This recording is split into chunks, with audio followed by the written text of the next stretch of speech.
Antarctica, a snowy world of about -46 degrees Fahrenheit, covered in ice for millions of years.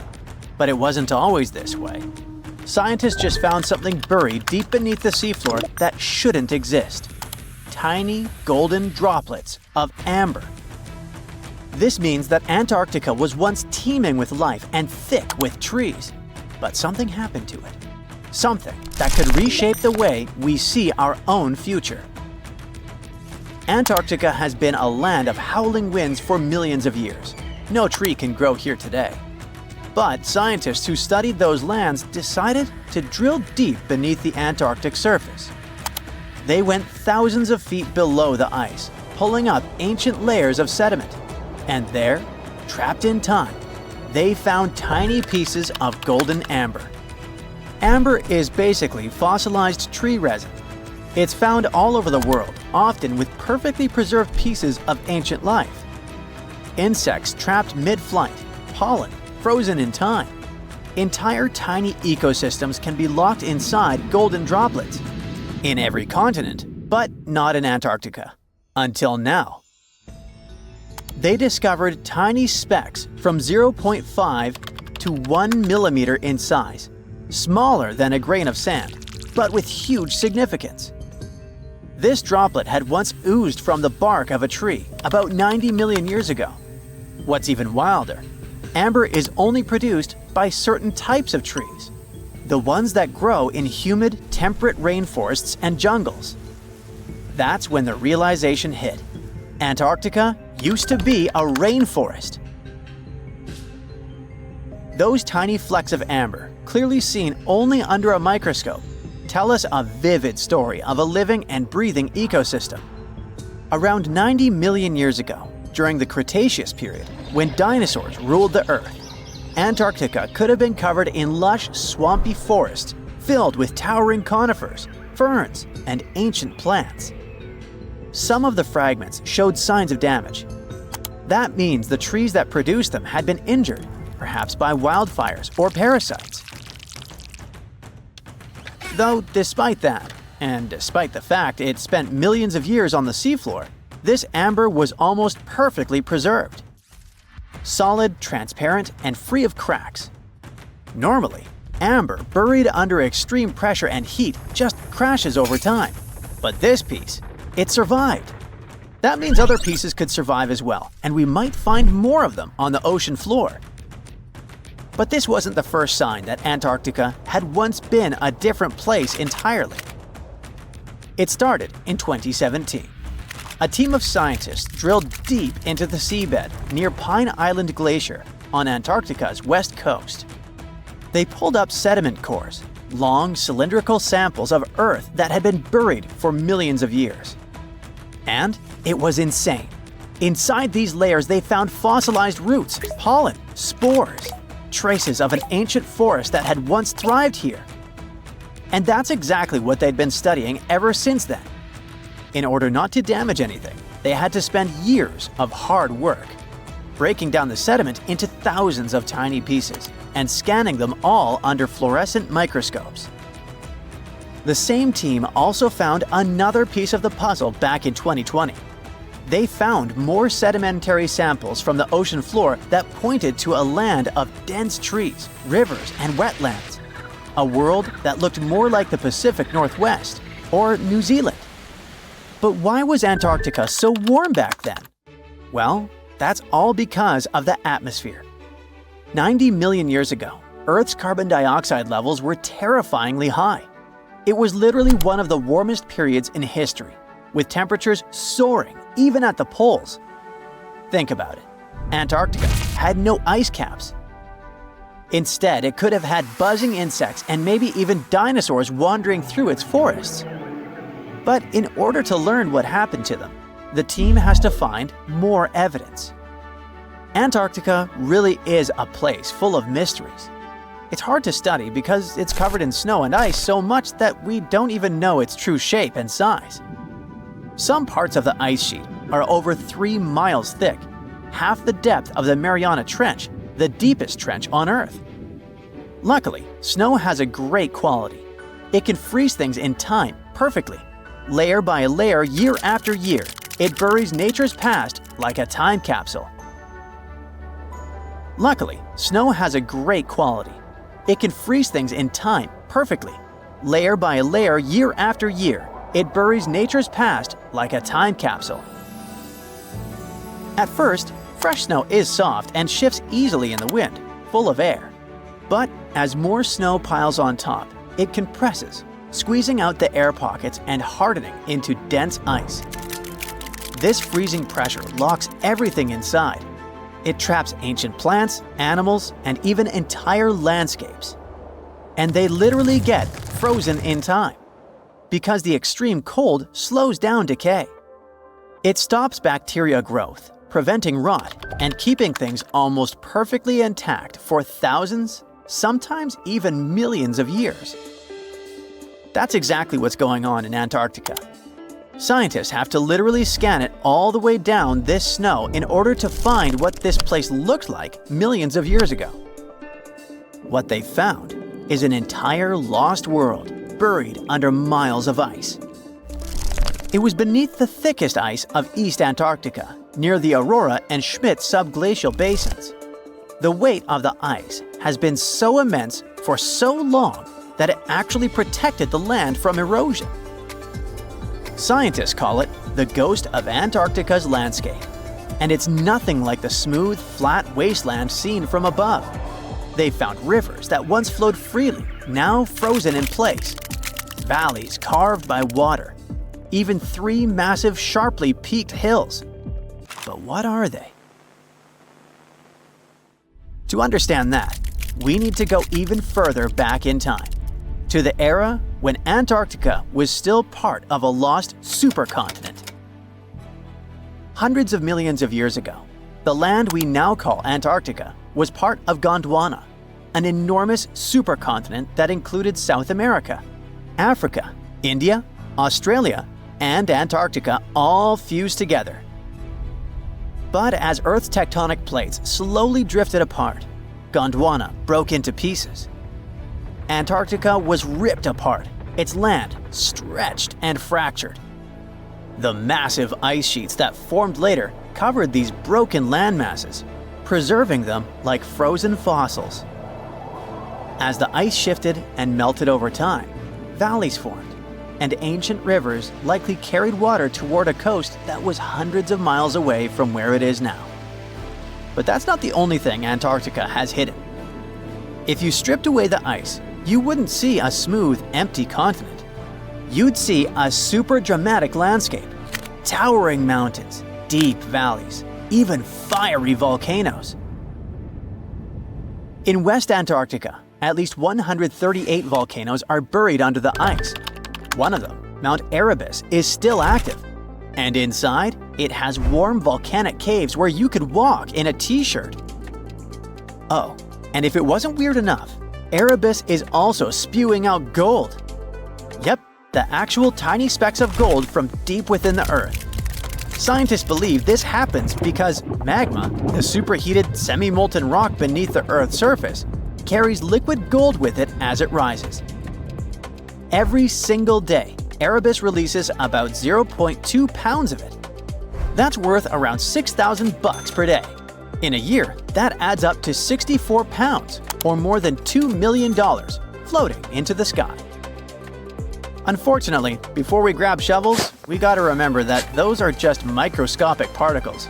They're often smaller than 60 micrometers, thinner than a human hair. Not even mentioning that they're scattered around up to 620 miles away from the volcano itself. Finding them is nearly impossible. But that just shows that even in such a harsh place that looks just like a white desert, there are still many fascinating mysteries to discover. For example, somehow, life still clings there. In 2017, scientists drilled deep beneath the ice of the Ross Ice Shelf looking for water, but they found something fantastic instead. A river hidden beneath 1,640 feet of ice, running through the dark. And inside it, hundreds of tiny shrimp-like creatures. They swarmed around the camera, blocking the lens, welcoming the scientists. In deep caves beneath the ice, DNA evidence has also shown traces of moss, algae, and possibly even unknown tiny animals. So, turns out, even in one of the harshest places on Earth, life finds a way. And who knows what else we'll discover in the South Pole?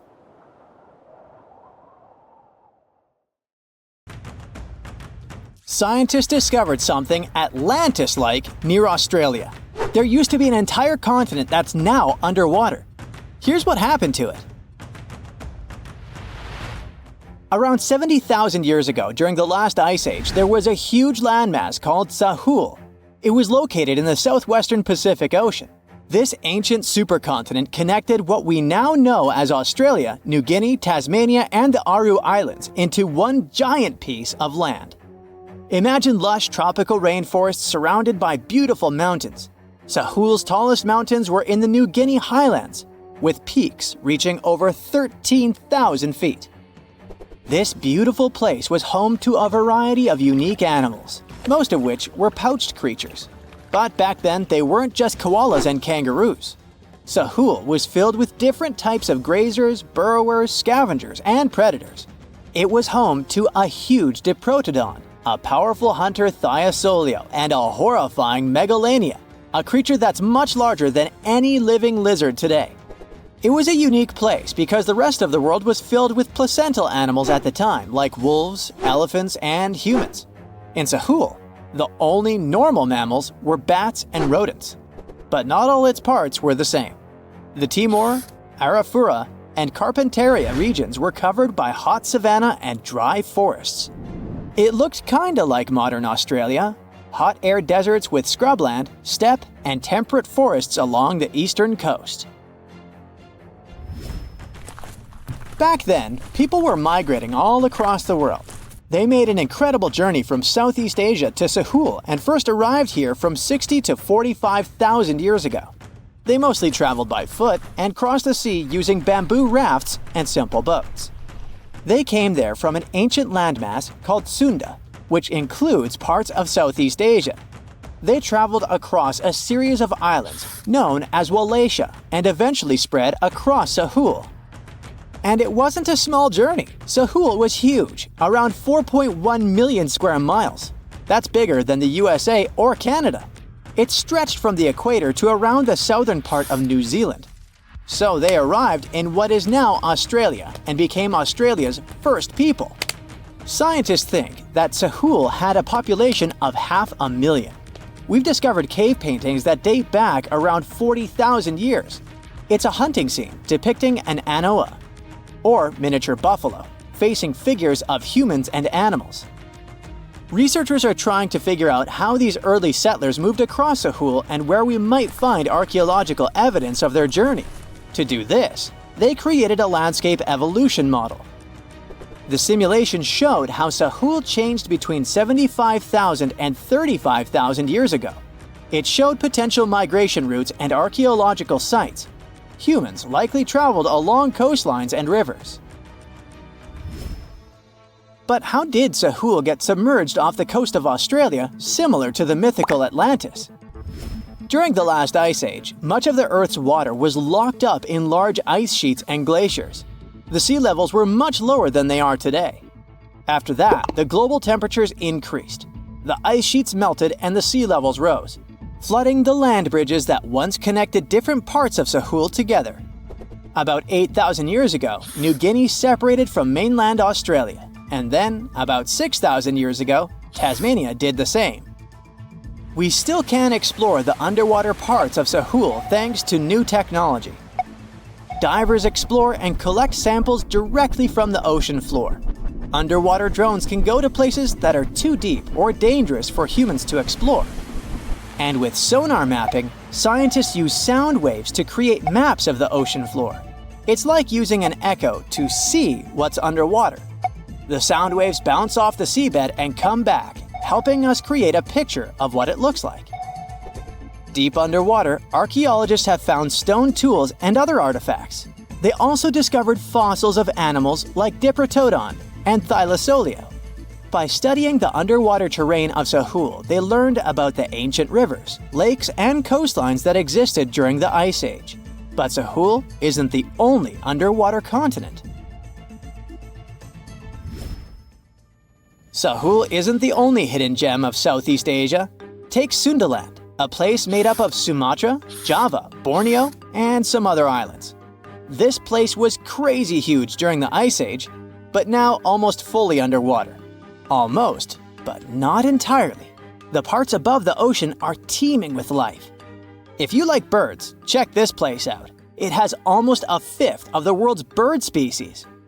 You can spot colorful birds like the Java hawk eagle and the Bali starling among the lush forests. It's also a home to a fourth of Earth's fish species. Sundaland's waters are a haven for marine life, even the most exotic animals like the Asian arowanas.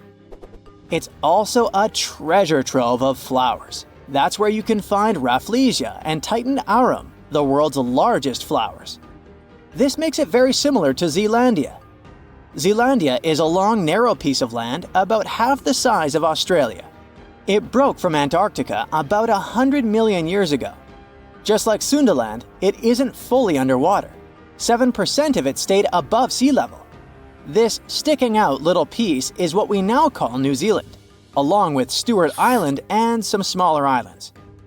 These pieces of Zealandia are lush and warm. They're packed with volcanoes, mountain ranges, beautiful natural geysers, and hot springs. Local people, Maori, use these hot springs for cooking. People place corn, eggs, and vegetables in baskets and lower them directly in the hot springs. Sometimes they cook food in a pit oven using heated rocks. Another hidden world is known as Argoland. This mysterious landmass was once part of Australia, back when dinosaurs chilled around. It drove scientists crazy for decades. They knew it existed because it left a huge stretch on the ancient seafloor, the Argo Abyssal Plain. About 155 million years ago, it broke off from Australia, saying bye-bye. The continent drifted somewhere north, and when it reached Southeast Asia, it just vanished. Scientists had no idea where it went, but recently they finally found its remains. Turns out, poor Argoland's lower parts started drowning into the Sunda Trench, a horrifyingly deep oceanic pit. The Earth's crust sunk into the mantle. Meanwhile, the upper parts of Argoland were pushed upward, grabbing the younger rocks on land. Because of this, Argoland broke apart into a bunch of smaller pieces. These pieces formed parts of Borneo, Java, Sulawesi, and other regions. The remains are buried under Indonesia and Myanmar. Imagine a colossal landmass the size of Greenland, Greater Adria. Its journey began about 240 million years ago when it broke away from the supercontinent Gondwana. It started moving north, and after 100 million years of enjoying the warm seas, it suddenly crashed into Europe and shattered into pieces. Most of these pieces went deep into the Earth's mantle, but some were scraped off and became part of mountain ranges like the Alps. Today, the remnants of Greater Adria are scattered across more than 30 countries, from Spain to Iran. That's why they're hard to look for. Seychelles was also once part of Gondwana. Yep, these idyllic islands are sitting atop of the ancient continent. We know a lot about it because of its fascinating granite outcrops. 100 years ago, Alfred Wegener discovered continental drift, but no one believed him. These granite outcrops helped him prove that he's not crazy and that tectonic plates really are moving. The Seychelles broke off from India and Madagascar and eventually became a sad loner in the Indian Ocean. This probably happened because of some insanely active volcanoes in the Deccan Traps. But now the islands are home to unique species both on land and in the coral reefs nearby. Mauritius broke off from India after the dinosaur wiping. Along its journey, it stretched into a long ribbon-like shape and also broke into pieces. Now it's all scattered beneath the Indian Ocean. Scientists stumbled upon this lost land by studying tiny ancient crystals called zircons. These zircons are like time capsules. They date back an astonishing 660 million to 2 billion years. That's even older than Mauritius itself. These ancient crystals hinted that there's another Atlantis somewhere nearby. Turns out there are hidden continents all around the world, and maybe we'll discover more of them in the future. In 2011, scientists from Chile found a weird-looking fossil in Antarctica that looked like a squashed football. Almost 10 years later, the rock just sat on a shelf in Chile's National Museum of Natural History with no specific label. It went by The Thing in the museum because it looked like something from a science fiction movie.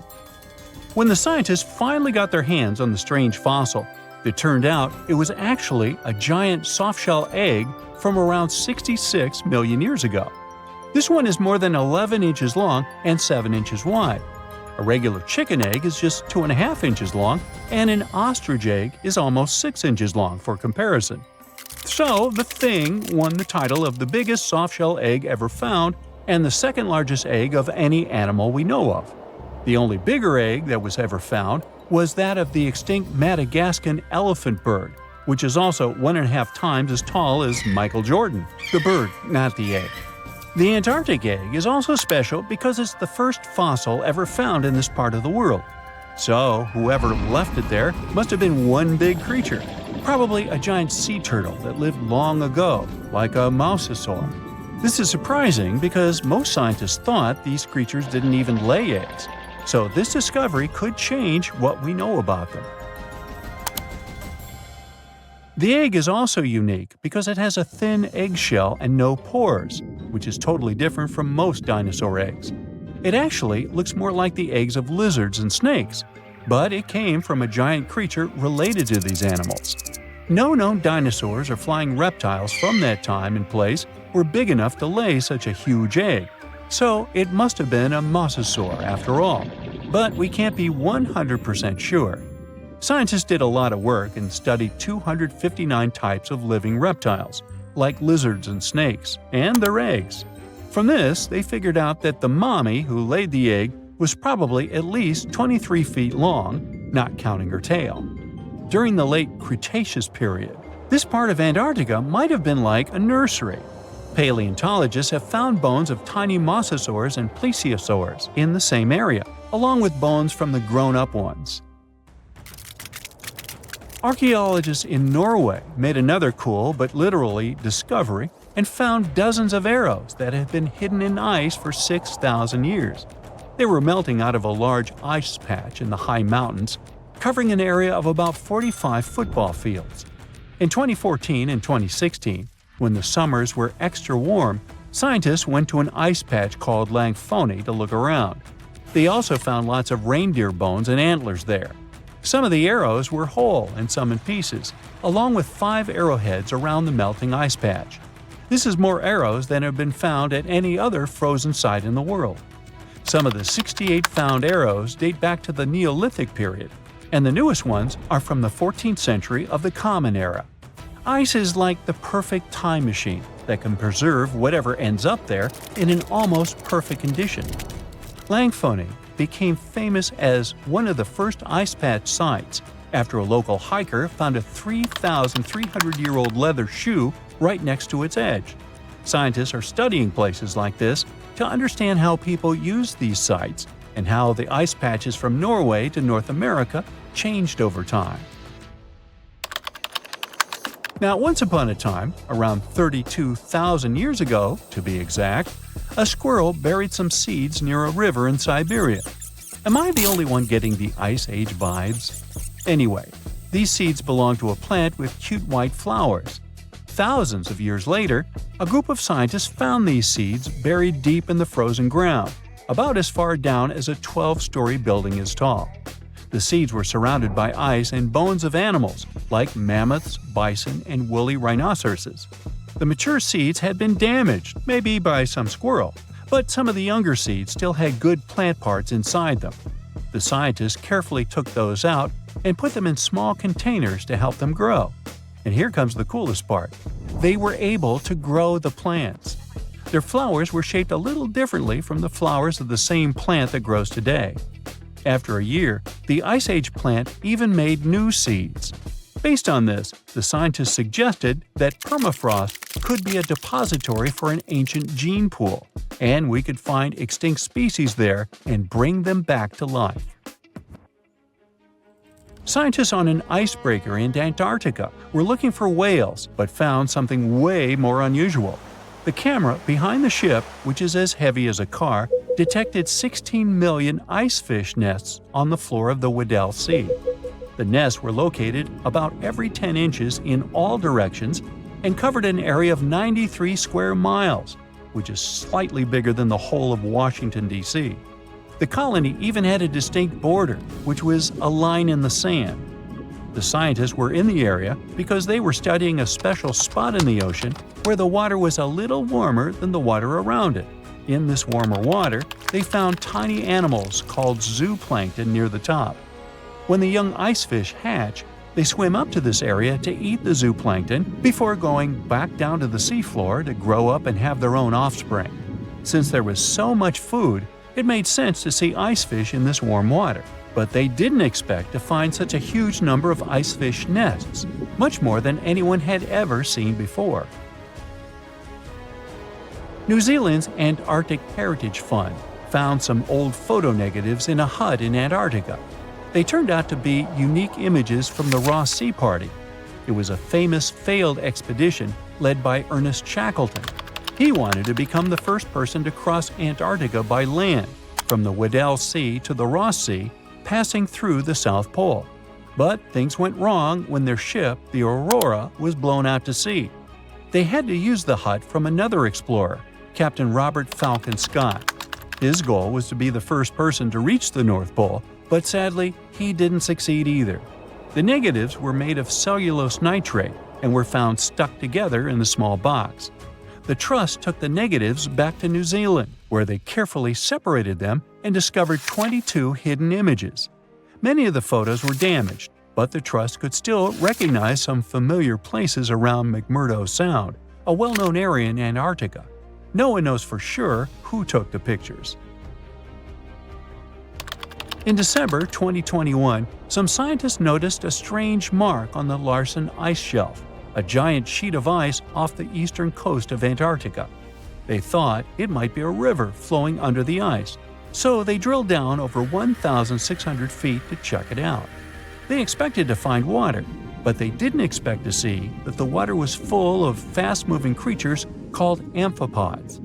The scientists also found that the water in the underground river had unusual layers of currents moving in different directions, which they still don't fully understand. Another surprising thing happened during their research. On December 20th of the same year, a volcano erupted far away in Tonga, and the pressure waves from the eruption were detected all the way down in the ice river in Antarctica. It shows how everything on our planet is connected, even in the most distant places. In 1991, somewhere in the lush jungles of central Vietnam, a local logger found a mysterious hole among the foliage and bushes. He looked in there and felt a strong wind blowing into his face. Then he heard a strange sound from the cave depths and realized that it was the sound of a river. The logger didn't check the cave, but decided to go back there with a flashlight and a rope. When he returned, he couldn't find the cave anywhere. He spent a few years searching for it. Finally, in the 2000s, the logger managed to locate it again. In 2009, he brought scientists to this place. They found out the cave, called Sundong, is the largest in the world. There's so much space here that you'll hear a long echo if you shout. Sundong's main passage reaches 660 feet in height in some places, which is more than half as tall as the Empire State Building. The area of the cave is so huge that an entire New York City block with 40-story skyscrapers would fit in there. There's a deep underground labyrinth under the jungles of Vietnam, hiding 3 of the largest caves in the world, and Sundong is number 1 on this list. The vast space inside is filled with various plants, unique microclimates, and different landscapes. There's a real jungle growing underground. It became possible thanks to the collapsed ceiling in some places. It lets sunlight penetrate there from above. There are huge stalactites 250 feet high on the ceilings and walls, which is more than the length of a passenger Boeing. They've been here between hundreds of thousands and millions of years. Some limestone deposits are more than 450 million years old. It means they've existed since the time long before the dinosaurs. Besides the jungle, there are also many rivers in the cave. They were formed because of rainwater coming down from holes in the ceiling. These rivers are smooth and fast, like slides in a water park. But riding them isn't the best idea, since they can carry you into one of those long labyrinths that the cave is full of. And we still don't know where they're going. You may find yourself in another unknown part of the cave. This is what happened in 2018. 3 divers accidentally discovered new areas in Sundong. The cave turned out to be much bigger than everyone thought. They dove into one of the cave's lakes and reached a depth of 256 feet. At the bottom, they found a separate tunnel. Divers lowered a fishing line with a lead weight there and found out that this place reaches a depth of 394 feet, and the tunnel is more than half a mile long. We still don't know the exact size of the tunnel. Sundong also connects to another huge cave. There are lots of things you can see in Sundong besides underground labyrinths and rivers. You can find spacious rooms with lakes, and you can walk for hours along dark mountain corridors. This place is strikingly beautiful, but dangerous at the same time. And the coolest thing is that you can take a walk here. Since 2013, Sundong Cave has been open to tourists. It's not just an easy walk to take some selfies though. The expedition to the cave lasts for several days. For the first day and a half, you'll explore the 3rd largest cave in the world. And only after that, you'll reach Sundong. The path will take you through rivers, dense jungles, mountains, and rocks. You can meet many exotic birds, monkeys, and other animals. And according to many people, the way to the cave is even more impressive than the cave itself. When you reach your destination, you'll spend the next few days exploring Sundong. Together with other tourists, professional guides, and porters, you'll be sleeping in tents in different places in the cave every day. You'll see some stunning landscapes and, get ready for this, 400-million-year-old majestic fossils. There are also dark rooms with lakes that are good for swimming. Such adventurous expeditions become more popular every year. People who visited the cave call it the most amazing place they've ever seen. Another amazing cave is located in Indonesia, on the island of Flores. It's quite small, but holds amazing things inside. In 2003, a group of scientists discovered ancient artifacts here, including fossils of primitive tools, such as sharpened stones. Scientists realized that hundreds of thousands of years ago, this place was home to our distant ancestors. Then they found a very unusual female skeleton. That woman was only 3.5 feet tall. This is the height of the waistline of an average adult person. That woman had no problems with her spine or with the development of her bones, though. This and other skeletons found in the cave belong to some unknown human ancestors. Scientists called this species Homo floresiensis, or simply, Hobbit. The woman's weight was about 35 to 79 pounds. Analysis of the skull and bones showed she was about 30 years old. Hobbits probably lived on Earth between 190,000 and 50,000 years ago. There's a chance they met the ancestors of modern humans. The next cave is in Turkey. Imagine that you live in an old house and decide to make some repairs. You throw all the old stuff out of the rooms. The last place to sort out is your basement. You've hardly ever visited it and have no idea what's hidden there. But it's pretty spacious, so you decide to turn it into a room. You tear down the wall and discover the entrance to the cave. This is a tunnel that leads underground. You walk through the cave and see a real underground city. This happened in Turkey in 1963. One of the locals discovered a secret passage to a lost city in his basement. About 20,000 people could live there. There was enough space for livestock and food supplies.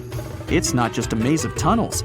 There's a chapel, a school, stables, kitchens, walls, and other signs of civilization. The city was built in the Byzantine era, in the years 780 through 1180. It's not the only one down there and is connected to many underground tunnels and towns that stretch for several miles. Let's finish our journey in the strangest and most frightening cave. We're going to the southeast of Romania, near the Black Sea. Here, on a desolate wide plain, you can find a hole. This is a tunnel leading deep underground. The air inside the cave has high levels of hydrogen sulfide and carbon dioxide. Under normal conditions, the air we breathe contains around 20% oxygen, but it's only 10% here. You won't be able to breathe freely without an oxygen tank. The water and air here are poisoned. Almost no animals are able to live in such conditions, at least the ones we know about. And this cave is filled with 48 species of living organisms, 33 of which are new unknown species. Creeping things that live here can scare you, especially if you're afraid of bugs. Strange white snails and white spiders are crawling along the walls. An unknown species of leeches and transparent shrimp are swimming in the water. White millipedes with huge mustaches are creeping on the ground. Here you can also meet an unknown kind of scorpion with a transparent white body that doesn't look like any other kind of scorpion. Nothing here looks like ordinary animals at all. All creatures in the cave are white or transparent. They don't have eyes, but they have long paws and antennae whiskers that help to navigate in space. Plants can't live here without sunlight and clean air. This means that oxygen isn't produced in this place. So how do these creatures manage to survive? The answer is in the water. The surface of the lake and puddles here is covered with strangely moving foam. This substance is a living organism. It consists of 1 billion bacteria called autotrophs. Ordinary plants absorb carbon dioxide and use photosynthesis to produce oxygen. This cave is filled with carbon dioxide. Autotrophs absorb it and secrete tiny food particles. Bacteria feed on these particles. Larger organisms then feed on those bacteria, and so on. In the end, there's enough food for everyone. This process is called chemosynthesis. It's like photosynthesis, but uses water instead of sunlight in its chemical reactions. In this cave, evolution has created a completely unique biological system, separate from the rest of the world. Imagine you were chosen to answer one of history's most important questions. What was the first civilization on Earth? The job description is simple, yet the task is extremely challenging. You need to unearth the proof of the world's first official civilization. Was it the Sumerians in Old Mesopotamia? Or was it the ancient Egyptians spread out along the Nile River?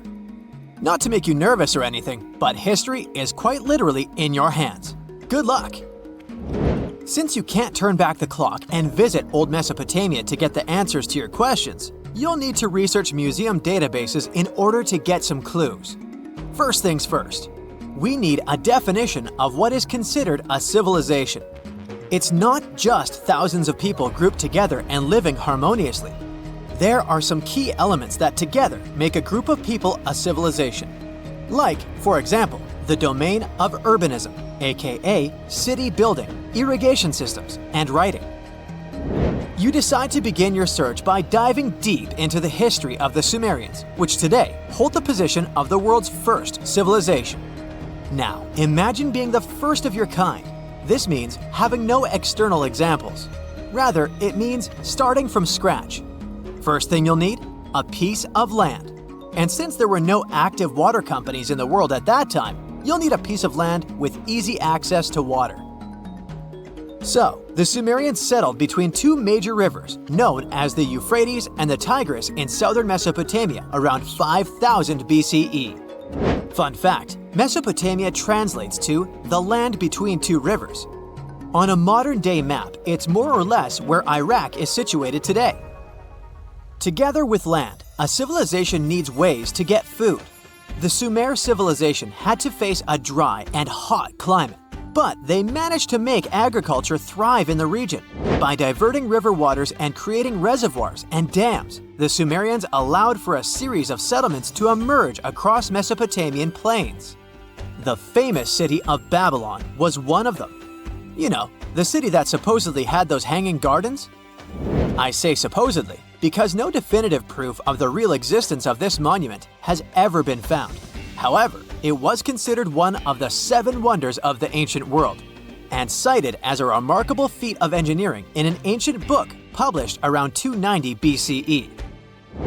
Although no record was found of the Gardens of Babylon, the Sumerians were recognized as extremely skilled builders.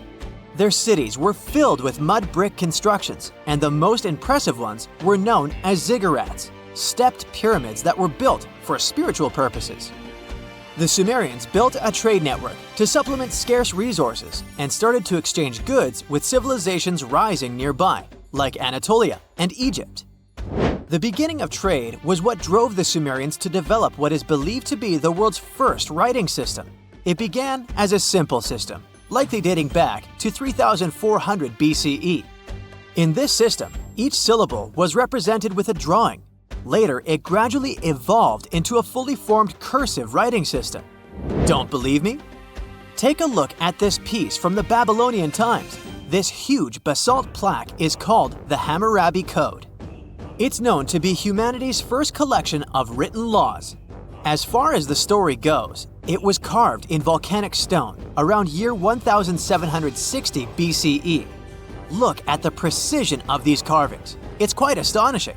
But the content is also surprising, since these 282 rules vary from commercial regulations to strict laws of justice. The thing is, historians don't have a consensus on whether the Sumerians were really the first ones to invent writing. Some think it might have been old Egyptians. Let's pause here. Ancient Egyptian settlements are believed to have started around the year 5500 BCE, which is earlier than the Sumer civilization. But remember I said a civilization needed a few things before it was considered as such. Ancient Egypt consisted of several smaller city-states, such as Memphis, Abydos, and Thebes, spreading out along the Nile River.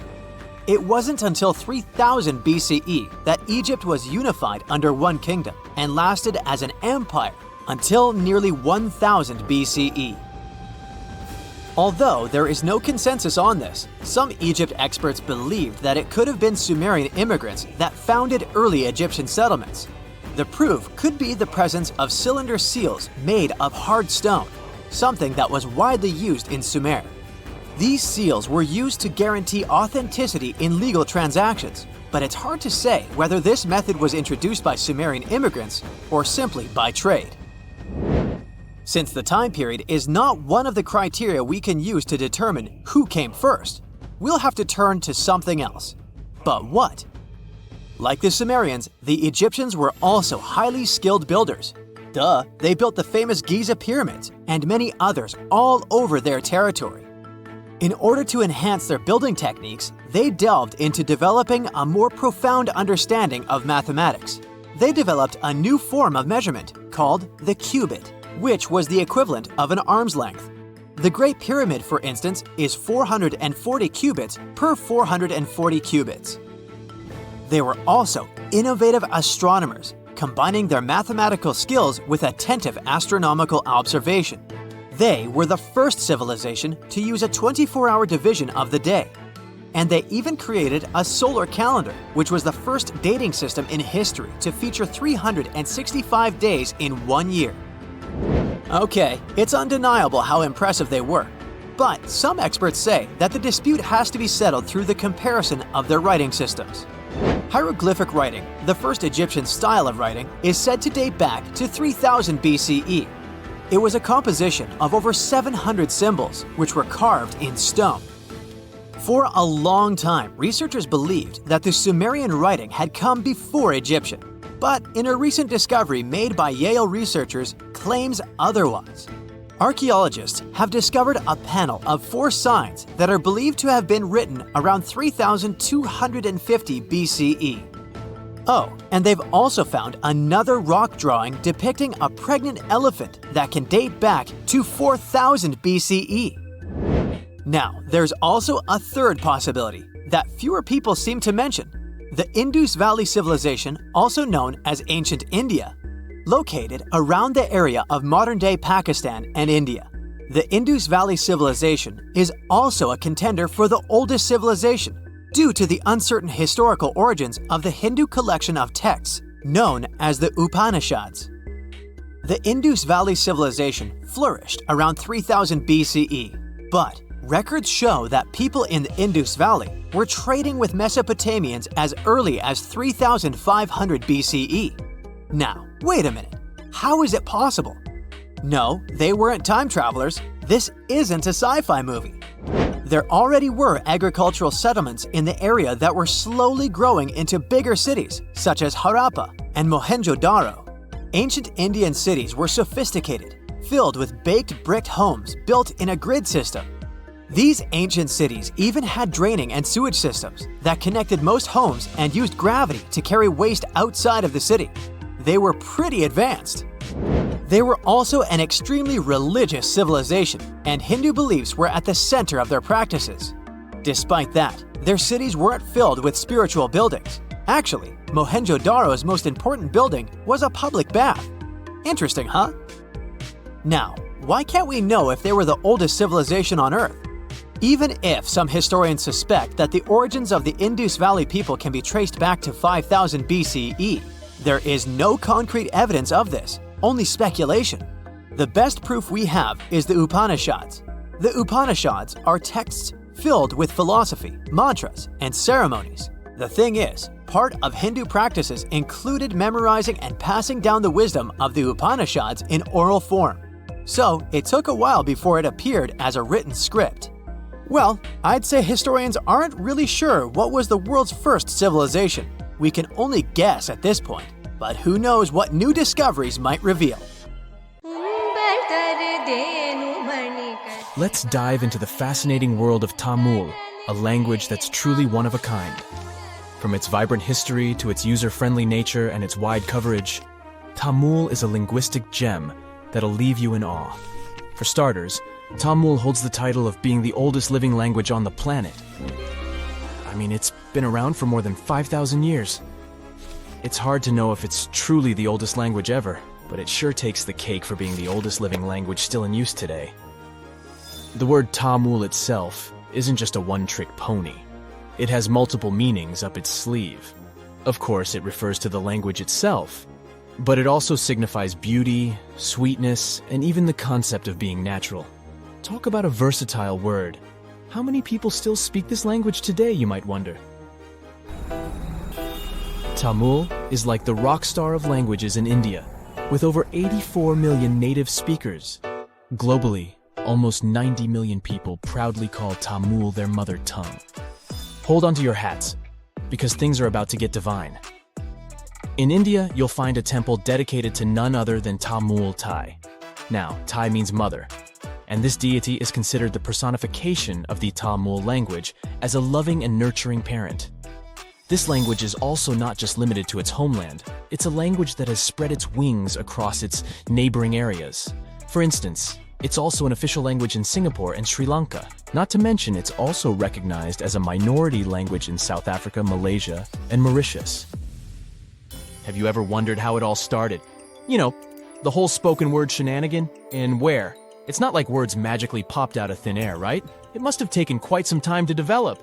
Linguists don't have an exact date or any clue about what those ancient languages sounded like, but they believe the first spoken language sprouted up around 100,000 years ago. Unfortunately, since a written language only came about 5,000 years ago, we don't have much info on what those early languages sounded like. All we know is that they're somehow related to the languages we speak today. Earth is one massive place. We're talking over 7,000 spoken languages among a population of over 7 billion. Sounds like a lot, right? Well, historically speaking, that's not too many. In fact, many languages are gradually fading away, being replaced by their respective countries' official languages. People are hopping on the bandwagon of learning the dominant language for better educational and economic opportunities. Eventually, we might end up with a global language to rule them all. At the moment, the most used language in the world is English. But hey, it wasn't always like this. Back in the day, before the world became one huge linked web, there were oodles of small nations and communities scattered all over the globe. That means there were probably hundreds of thousands of languages evolving just like living organisms. But let's travel back in time for a bit, shall we? Picture a bunch of early humans roaming the land in their little tribes and communities. Within these groups, language became the bee's knees, the go-to for communication. It was crucial for their hunter-gatherer lifestyle. This language thingamajig allowed them to hunt like pros, multiply their numbers, build cool stuff, and survive in all sorts of gnarly conditions, even at high altitudes. Plus, it gave them a leg up on their rivals, like the Neanderthals. Sure, those folks may have been smarter and stronger, but it's widely believed they didn't gather together as Homo sapiens did. And so, about 40,000 years ago, poof, bye-bye Neanderthals. It just goes to show that language is quite a handy-dandy tool. Or at least that's one of the theories. Fast forward a bit, and humans had conquered all the major land masses. Mesopotamia, for instance, was the hotspot for this linguistic revolution, and by around 3200 BCE, Sumerian, a totally groovy language, stole the show. To this day, it's one of the oldest ones we know of, if not the oldest. What's interesting is that Sumerian had no linguistic siblings. It was like the loner kid on the linguistic playground. Let's look into the Sumerians' writing skills for a bit too. It's nothing like what we're used to today. Scientists have named it cuneiform writing, and it emerged as a means to record trade and political information. As a matter of fact, the first recorded name in history wasn't of a king or some powerful figure. It was most likely the name of an accountant, but it's difficult to know for sure. Cuneiform consisted of a collection of pictograms that represented objects or people, much like the ancient Egyptian hieroglyphics. Sumerian culture thrived in several city-states located in the southern region of Mesopotamia. Uruk, known as the first true city, was among the stars of the show. However, these cities eventually faced some unwelcome visitors. As a result, by 2000 BCE, Sumerian had taken a back seat, becoming a classical language just like Latin. Now here's a little twist in the tale. Sumerian might not actually hold the title of the oldest known language. Egyptian, for instance, emerged around the same time as the Sumerian civilization, but along the banks of the Nile.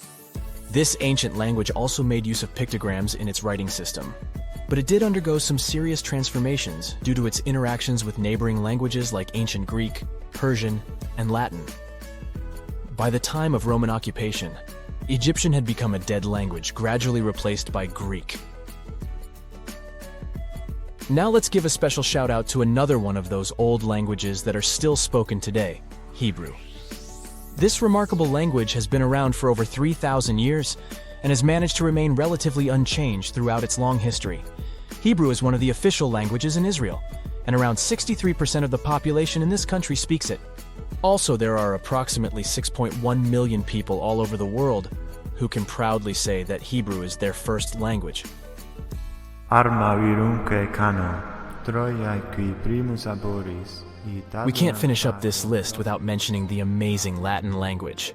It all started in this place called Latium in the old Roman Empire, and that's how it got its name. Back in the day, Latin was the fancy language for all well-educated folks. But here's a fun twist. The Latin of yesteryear was a bit different from what we can check out in ancient books today. The alphabet they used was a total rebel, and they even wrote from right to left. Talk about turning the writing world upside down. But over time, they realized it was more fun to go from left to right. Latin literature? Oh boy, it's considered the creme de la creme of ancient writing. You know, the kind that scholars and bookworms go crazy for. If there were an Oscar for ancient literature, Latin would be cleaning up all the awards. Latin was also like this ancient influencer. It's been around for so long that it has influenced a bunch of modern languages. Many English words are either straight up taken from Latin or have been heavily influenced by it. More so, Latin has even spawned a family of languages called Romance languages. No, not about love stories, chocolates, and flowers. Romance languages are the offspring of Latin, thanks to the not-so-gentle nudge of the Roman Empire. We're talking about languages like French, Spanish, Romanian, Portuguese, and Italian. But here's a bummer. Latin is considered a long-gone language. It's frozen in time, like a linguistic time capsule.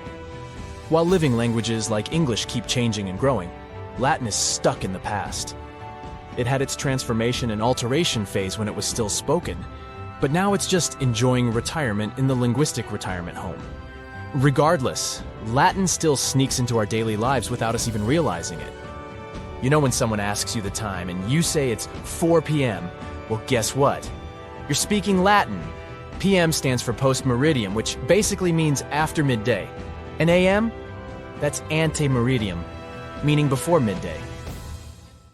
Canada is known for its snowy mountains, untouched forests, pristine lakes, friendly, helpful people, eh? And that delicious maple syrup. Now they get to add something else to the list: the world's oldest water. Back in 2016, researchers drilled down 1.9 miles and found an ancient pool of water at Kidmine, Ontario. The water was believed to be at least 2 billion years old. Not fresh water. The water was found bubbling up in caverns deep underground, inside the 3 million square miles of the Canadian Shield, one of the world's largest geological continental shields. The area endures very little plate tectonic activity, possibly explaining how the water remained untouched for so long. Scientists and researchers analyzed the water and found dissolved gases of helium, argon, xenon, and neon, untouched by any outside source. There were even traces of microbes dating back billions of years. This was a stunning find for science that allowed us to gaze back in time at a lost world. If life-supporting water can be found miles below the Earth, it could be possible to find the same thing on other planets, like Mars, Saturn, and Jupiter's moons as well. Point Nemo is the furthest point from land on Earth, officially called the Oceanic Point of Inaccessibility, kind of like my parking space. It's so far from land that the closest humans to it are usually astronauts. The International Space Station orbits the Earth from around 250 miles away, while the closest populated spot to Point Nemo on Earth is more than 1,670 miles in all directions. Since its real title is a bit long, it was nicknamed Point Nemo after Captain Nemo from Jules Verne's 20,000 Leagues Under the Sea. Nemo means no one in Latin, which suits this area perfectly because there's no people around. The Crooked Forest is found in Gryfino, Poland. It's a grove of 400 unusually curved pine trees that were planted around the 1930s. They bend northwards at a sharp 90-degree angle from the tree's base, but then remarkably turn back to grow straight up into the sky. Some of the curves reach out 3 to 9 feet sideways, but the trees are healthy, and many grow to nearly 50 feet tall. These crooked pines are surrounded by a larger forest of straight-growing pines. There's no explanation as to why they're bent the way they are. The theories for this strange development range from weather conditions to human intervention, but no one knows for sure. The Hamza River is one of the longest and widest rivers in the world, and it sits right underneath the Amazon River itself. At a depth of 2.5 miles, this river flows a little more than a trickle compared to the Great River above it. The push of the Amazon River's water into the Atlantic is around 35 million gallons per second, while the Hamza only manages 1 million gallons per second. Either way, there's no choice but to go with the flow. Around the same length as the Amazon itself, 3,700 miles, it's the width that stunned the science world. It's 125 to 250 miles wide, compared to the Amazon's width of about 1/2 mile to 60 miles wide. The Cave of Crystals was discovered in 2000 when miners drained water from a zinc mine in Chihuahua, Mexico. The state, not the dog. What scientists found was an enchanting cave filled with colossal gypsum crystals that were larger than 33 feet and over 3 feet wide. They were so pure that scientists were unable to work out how old they were, but researchers believe they discovered a 50,000-year-old sample of bacteria inside one of the crystals. Also known as the River of Five Colors, Caño Cristales is one of the most amazing natural wonders in all of Colombia. The area is filled with waterfalls, pools, and caverns, but the river itself is the true wonder. Every year, between June and November, the river hypnotizes spectators with amazing yellows, greens, blues, blacks, and red shades to create a liquid rainbow. A red plant that grows in the riverbed is the main cause of this unique phenomenon. Other colors come from the black rocks, green algae, clear water, and yellow sand, producing a pearly effect. The colors change every year because of the plant's growth from rainfall, temperature, and sunlight. During the rest of the year, the riverbed appears in a dull green hue. Scientists in Hawaii discovered that red algae were making sounds in the waters around coral reefs. The noise was believed to come from the loud snapping shrimp. until researchers put the sound and presence of algae together and started monitoring the bubbles. As the algae use photosynthesis for food, they produce tiny bubbles that collect on their surfaces. When the bubbles separate off the plant, they make a ping or popping sound. Reefs can be smothered and suffocate if they're covered by too many algae. Discovering that photosynthesis makes a sound could be useful for the reef's preservation. The algae could provide early warnings for scientists, so they can stop these vulnerable areas from being overrun. After heavy rains and seismic activity hit Kenya's Great Rift Valley in March 2018, a vast chasm expanded across the land. The rift measured quite a few miles long and was over 50 feet wide in some parts. Essentially, it was tearing Africa in two. Africa sits on two tectonic plates, the Nubian and the Somali plate. Deep below Earth's surface, driven by the active mantle, the plates are being pulled apart. This creates the huge extraordinary rifts we see on the surface. It will take millions of years for the large continent to actually separate into two pieces. I won't be around then. But when it does, it'll also create a new ocean basin. The Eucalyptus diglypta thrive in the tropical forests of Indonesia, Papua New Guinea, and the Philippines, and they're like something straight out of a video game or fantasy movie. Growing up to an enormous height of 250 feet in its native environment, this one-of-a-kind tree has bark that displays green, bright blue, orange, purple, and red streaks as it ages, kinda like me. As strips of bark fall away, the tree's colors change, and the bright green inner bark is revealed. Off of the beautiful island of Mauritius in the Indian Ocean, there's a spectacular view that has to be seen to believe. You'll need to hop on a plane to get a bird's-eye view, though. What looks like an underwater waterfall is actually sand from the shores being pushed off of a high coastal shelf by ocean currents. It falls all the way into the deep dark depths of the ocean on the southernmost tip of the island. Most of the ocean waters around the island are only 26 to 490 feet deep, but this deep plunge drops down a few miles, creating the illusion of a waterfall. This oceanic shelf didn't exist a few million years ago, but seafloor spreading has created this quite recently. The walking trees of the Amazon are one of the most unique and puzzling ways plants move to get to the perfect spot for everything they need. These trees walk by allowing the new roots to replace the older ones while searching for more sunlight in the dense forest. As the roots fix themselves into the new soil, the tree bends towards the new roots, leaving the old roots to slowly rise. Traveling to a new place with better sunlight and more solid ground can take a couple of years. This is because they only move around 0.8 of an inch a day, or around 65 feet a year. Now you can just imagine this going on in your front yard. You plant the tree here, and next year it's all the way over there. Ah well.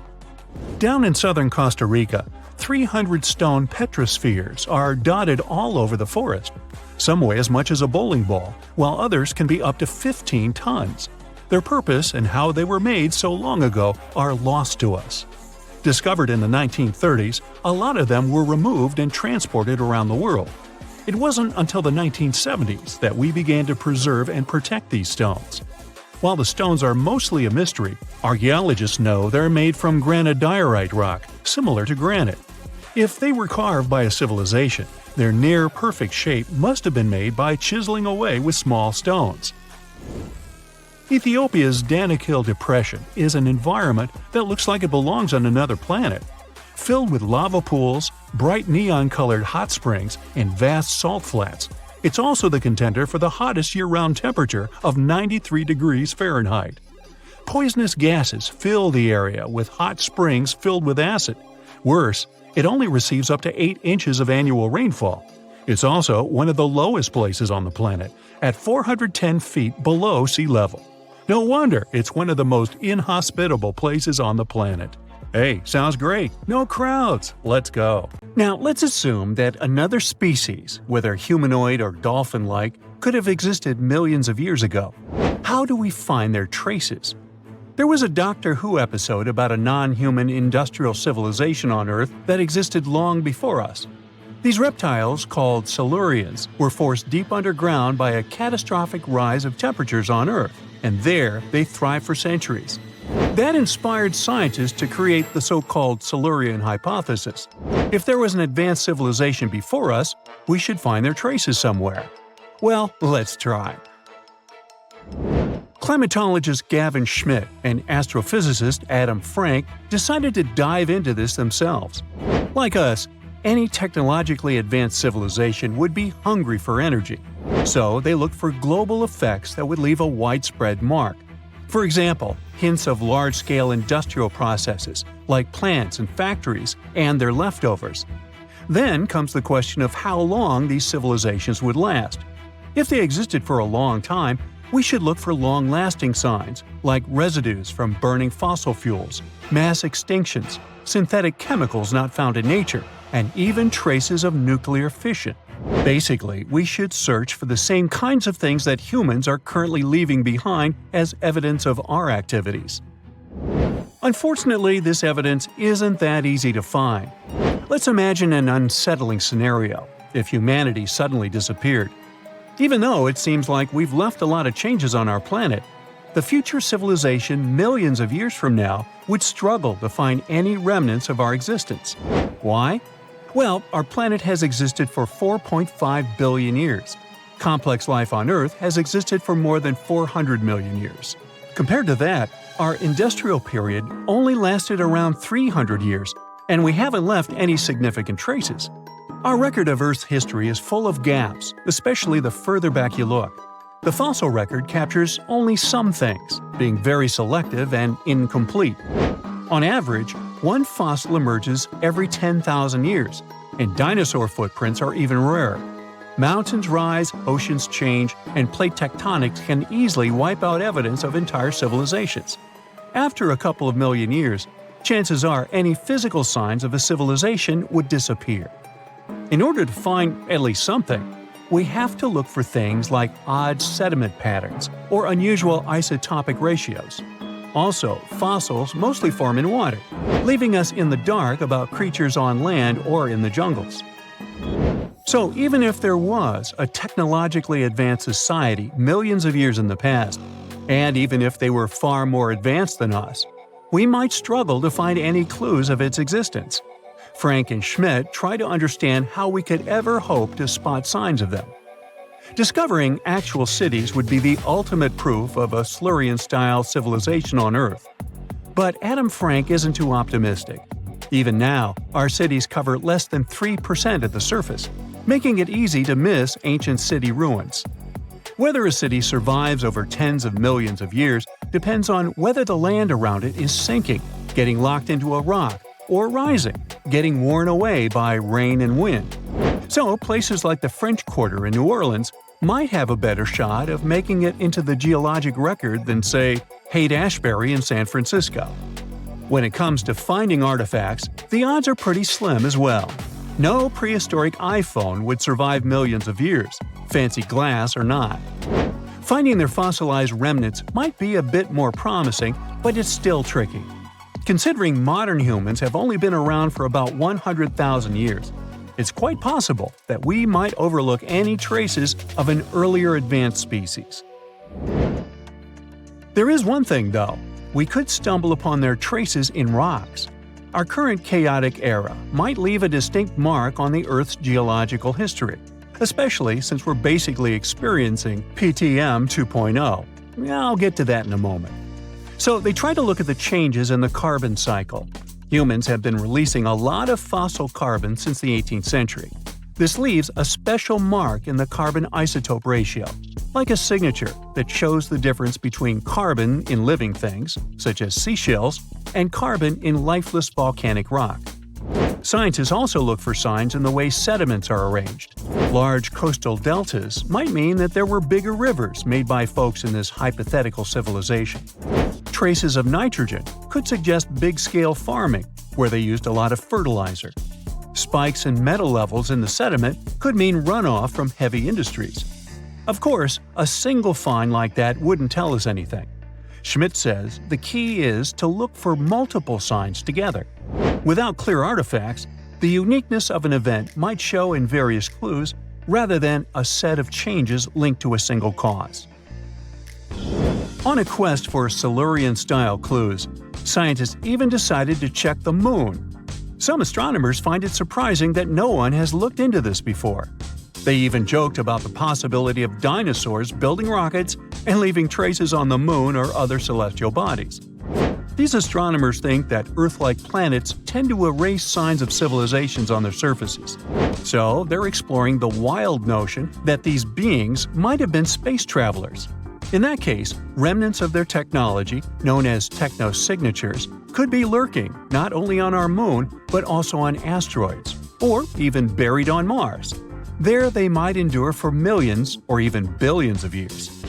Unfortunately, so far, despite digging into the past 380 million years and examining all suspicious events, the researchers haven't found a clear match for a technological civilization. They don't give up, though. Frank calls for more investigation. For example, we could study how modern industrial chemicals stick around in ocean sediments. This, he believes, could help us identify similar chemical traces in the Earth's history. If there are no traces, why do we even bother to find something like that? This research is based on Schmidt and Frank's recent papers. They were delving into the Anthropocene. It's the proposed epoch, dominated by human activities on Earth. It's full of these things called hyperthermals. They're prehistoric events when temperatures on Earth sharply increased over a relatively short time. They're like extreme heat waves from the past. A great example of this is the Paleocene-Eocene thermal maximum, or PETM for short. It happened around 55.5 million years ago and saw a rapid rise in global temperatures. Over 200,000 years, the average temperature on Earth jumped from about 9 to 14 degrees Fahrenheit. We study these hyperthermals to understand how they occurred, from natural causes or human activities. So, these hyperthermals sparked the genesis of Frank and Schmidt's research. To study them, scientists started examining chemical signals and tracers left in rocks. When doing that, Schmidt and Frank uncovered some eerie parallels between all the climate issues we have today and past periods of rapid temperature shifts.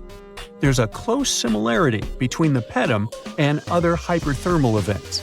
So all this work isn't just about solving a historical mystery. Understanding our impact on the environment can guide us to finding better ways to live in harmony with the planet and avoid becoming a forgotten species in the future. Our Milky Way is filled with lots of planets that could be just right for life, but we don't know if there are other civilizations out there. Earth is the only place we know of with living beings. About 200 years ago, people wondered if there might be civilizations on Mars. Back then, it was a real question. But once we got pictures from space probes, we decided there wasn't any evidence for it, and that idea got stuck in our minds. Now, it's not even considered a valid topic for serious science. It's seen as kind of silly. But no one has set clear limits on what could have happened on our own planet a really long time ago. So, even if there is no proof, we shouldn't throw away the possibility. Don't forget, it took humanity a while to recognize dinosaurs. Maybe Silurians are just patiently waiting for their time. You're walking down the street. You see a strange-looking antique shop called Ageless Trinkets of Mr. Bright. You're curious, so you enter there. You take a look at all the weird stuff. Suddenly, an old folded parchment paper catches your attention. It's a world map, but something's off with it. Instead of showing the countries as you know them, it shows the locations of 4 mythical lost worlds and civilizations. Mr. Bright, the shop owner, comes next to you after realizing your shock. This map won't let you find these places or anything, but I can explain to you the legends behind them if you want, he says. Let me begin with Atlantis. You might know it as Aquaman's underwater kingdom, but Atlantis, the fictional island, was actually first introduced in 2 of Plato's works. According to him, Atlantis was a highly advanced civilization that existed about 9,000 years before his own time, and its story had been passed down by poets, authors, and others. He wrote about Atlantis and its citizens to give a moral lesson. and to teach about the dangers of arrogance, as well as the eventual downfall of those who are after too much power. In his dialogues, Plato stated that Atlantis was a great and powerful empire that was respected in all parts of the world. It was founded by beings who were half deities and half human, and became a great naval power after a while. Being an island filled with gold, silver, and other precious metals certainly helped their case. But besides that, it was also known for its breathtaking architecture and state-of-the-art technology, as well as its countless rare and exotic wild animals. Atlanteans were proud of their great achievements and the perfection of their civilization, but their excessive pride was going to bring their downfall. They believed they were so superior that they could gain control over any nation. This led them to launch a series of invasions. They conquered many of the Mediterranean lands, but when it was time to enter Athens, Athenians pushed back with an extraordinary force, so the Atlanteans were finally defeated. Plato stated that deities then got angry at Atlanteans because of how wicked, greedy, and immoral they became. So they punished them by sending earthquakes, which caused Atlantis to sink beneath the sea. Although the earliest written records of Atlantis were Plato's works, some people still believed his story to be based on truth and tried to identify the island of Atlantis with actual countries. Some people suggested it may have been located in the Mediterranean Sea, near the coast of Spain or Italy. Others thought it may have been located in the Caribbean, off the coast of Central or South America, but there was no solid evidence to support any of these claims. One theory, in particular, seemed more plausible than the others, though. Located in the Aegean Sea, the island of Santorini was the home of a highly advanced Minoan society.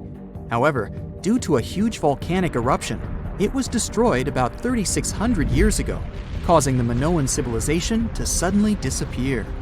These similarities between the fictional Atlanteans and the historical Minoans made Santorini a good candidate for the speculations.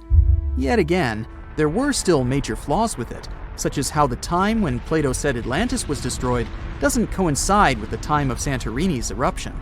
So Atlantis still continues to be regarded as nothing more than a popular legend in the scientific world.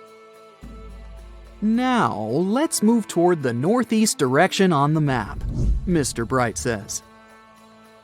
According to Celtic Breton mythology, there once was a magnificent city called Ys, also known as Caris, that towered over Douarnenez Bay in France's Brittany region. It was the most wealthy city in the entire Atlantic. It was especially famous for its beautiful gardens and buildings, and its citizens were all living comfortably and happily there. Dahut, who was King Gradlon's daughter in Breton legends and literature, had a deep love for the sea. She begged her father to build a city at the edge of the sea, and that is how the city of Ys was established. Little did she know that she would be the one responsible for the destruction of her father's beloved gift. You see, since the city was surrounded by the sea, it needed to be protected by a dike equipped with floodgates, and these gates could only be opened at low tide. And the only one who had the keys to these gates was the king himself. One day, a handsome red knight arrived at the city, but couldn't pass the gates. Dahut was so taken by him that she wanted to let him in. She knew that her father was the keeper of the only key to the city, so she sneaked into his room and stole it from him. Then she gave it to the Red Knight so that he could enter the city and they could be together. However, the Red Knight turned out to be the Prince of Darkness, and he intentionally left the gate open to the raging sea. The waves soon swallowed all of Ys. King Gradlon was able to escape on his magical horse, but Dahut couldn't. She turned into an evil mermaid who lured sailors into the sea.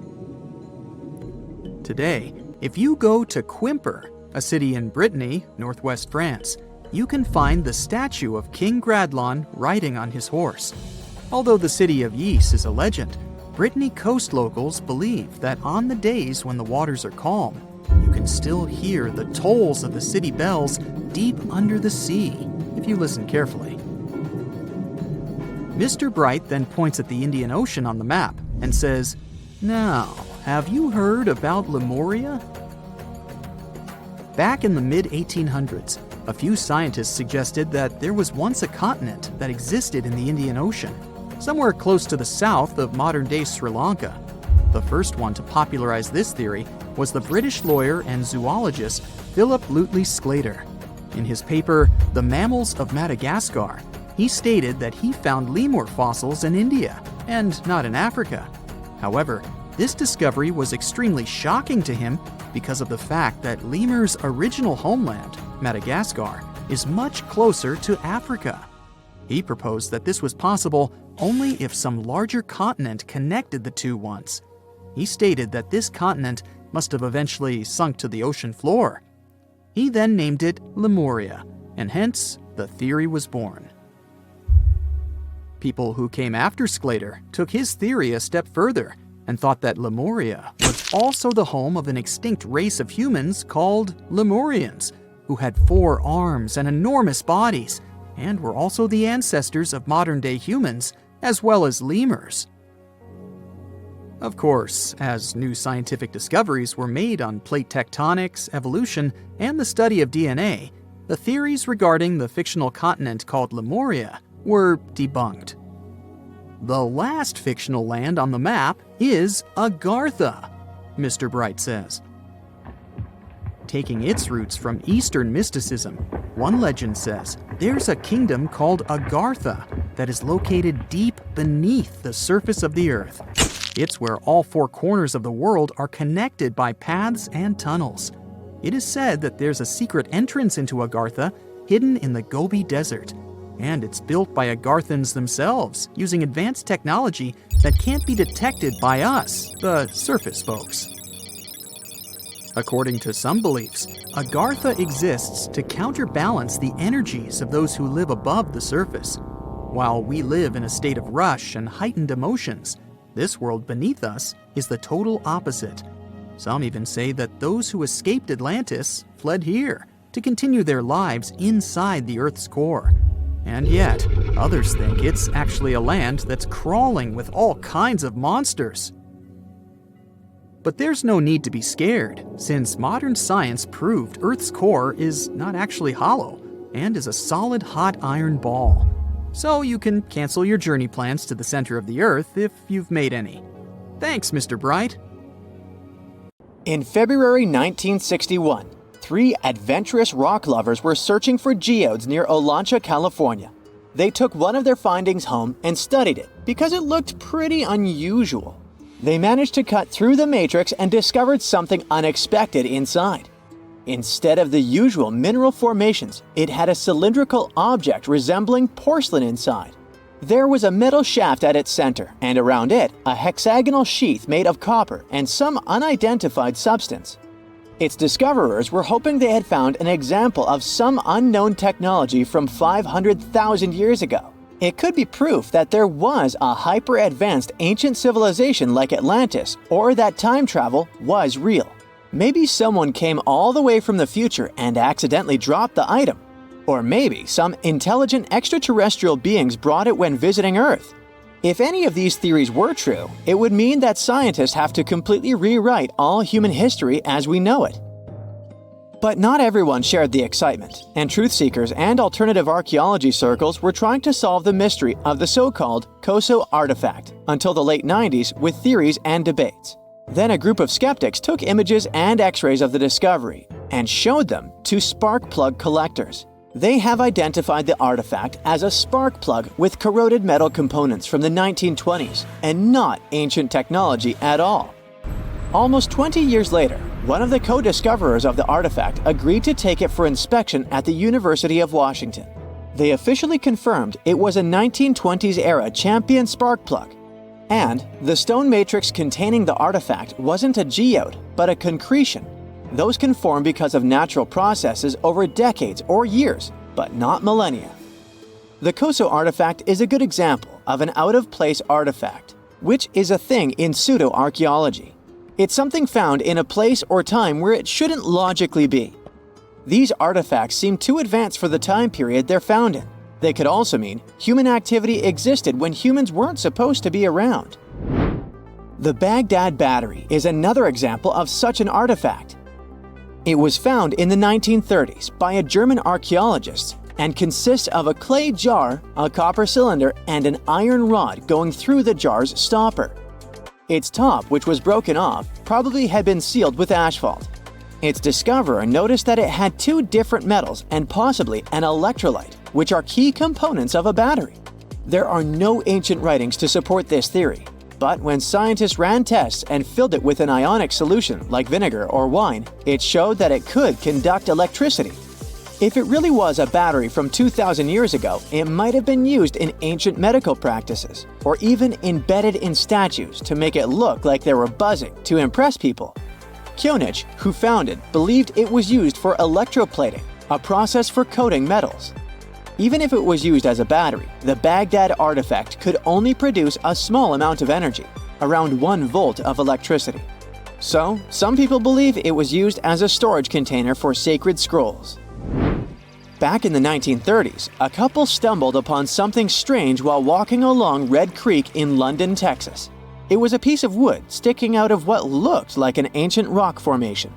Around a decade later, their son, who was really curious to find out its secret, decided to crack open the rock and found a surprisingly modern hammer inside.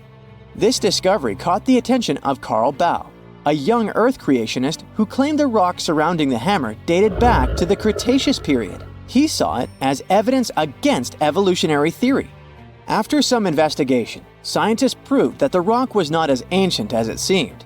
Geological processes have just encased the modern hammer over time, so it wasn't evidence of humans coexisting with dinosaurs like the Flintstones, as some hoped.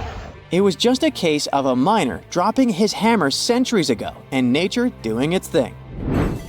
A Chinese archaeologist supposedly stumbled upon some caves that seemed to serve as a burial ground for small beings with big, oval heads.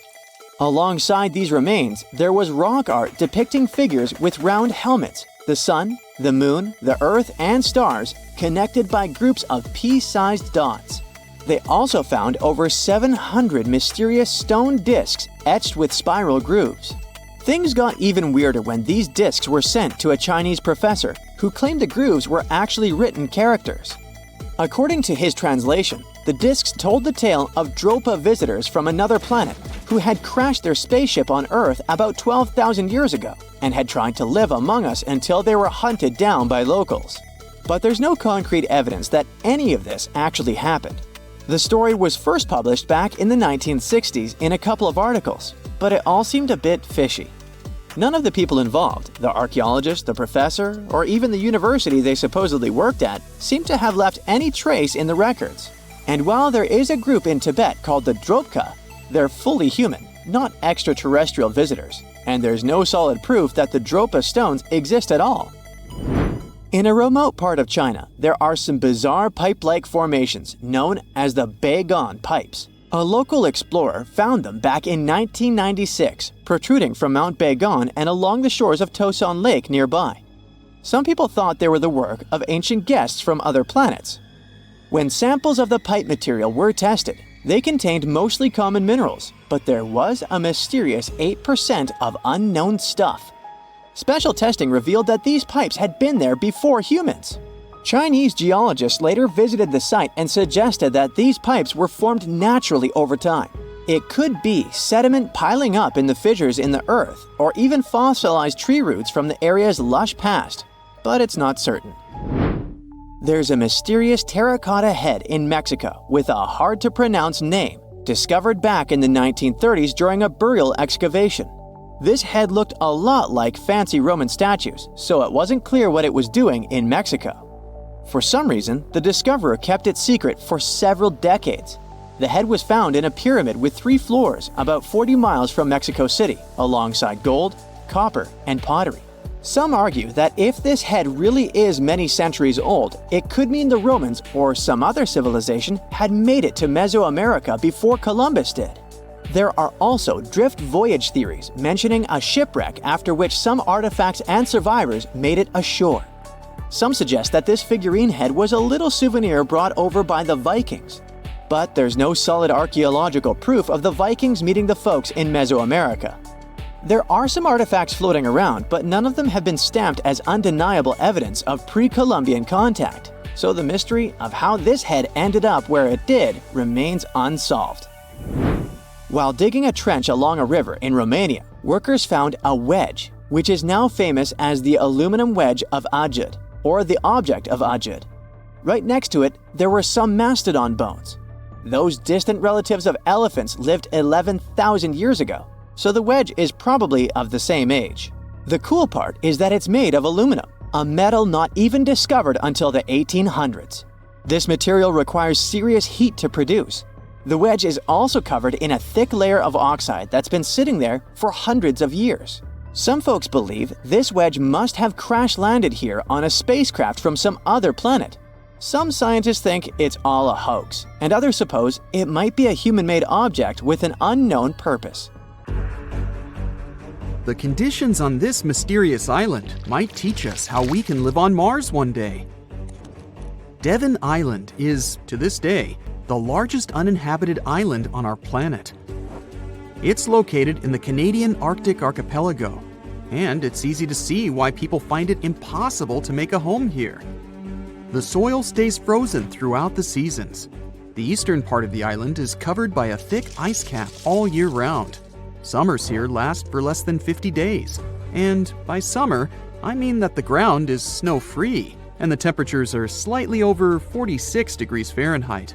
Since almost no plants are growing here, there are no animals that could have adapted to these conditions. That's why scientists compare this island to what it would be like to live on Mars. In 2001, a project started here on Devon Island looking to discover how people might live and work on other planets, particularly on Mars. It's called the Houghton Mars Project and offered NASA scientists some unique studying opportunities. There are few options here in terms of logistics and transportation, and communicating with people living outside the island is also a bit more difficult. Specialists believe that if we can find solutions to live here, we might be able to do it on Mars too. Think of it as a home-based outer space boot camp. The Pitcairn Islands can be found in the middle of the Pacific Ocean. If you're a fan of adventures and remote places, this is the place to be.